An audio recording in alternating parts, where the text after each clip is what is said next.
আপনারা কি কোনো সিনেমা শুরু হওয়ার আগে এই ছবিটি দেখেছেন? হ্যাঁ, এটি সেন্সর বোর্ড দ্বারা প্রদান করা কোনো সিনেমার সার্টিফিকেট।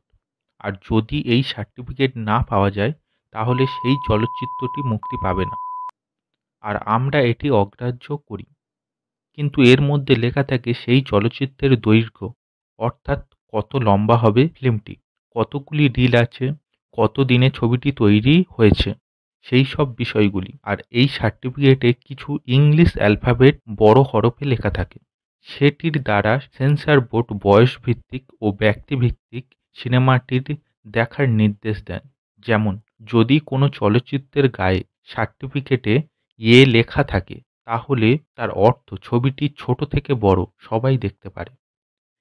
ভি লেখা থাকলে 12 বছরের কম বয়সী শিশুরা তার বাবা-মায়ের সাথে সেই চলচ্চিত্রটি দেখতে পারে। অর্থাৎ এই চলচ্চিত্রটির মধ্যে কিছু এমন সিন আছে যা 12 বছরের কম শিশুদের ভয় বা অসুবিধা বোধ হতে পারে। কোনো চলচ্চিত্রের সার্টিফিকেটে যদি শুধুমাত্র ভি লেখা থাকে, তাহলে সেই চলচ্চিত্রটি 18 বছরের কম বয়সী শিশুদের জন্য নয়, এই ছবিটি অ্যাডাল্টদের জন্য। আর যদি কোনো সার্টিফিকেটে এস লেখা থাকে, তাহলে সেই চলচ্চিত্রটি একটি নির্দিষ্ট দর্শকের জন্য তৈরি করা হয়, বিশেষত ডাক্তার ও বিজ্ঞানীদের জন্য তৈরি করা হয়। এবার কোনো সিনেমা দেখার আগে এই সার্টিফিকেটটির দিকে একটু নজর রাখবেন, সেই ফিল্মটি আপনার দেখা উচিত হবে কিনা।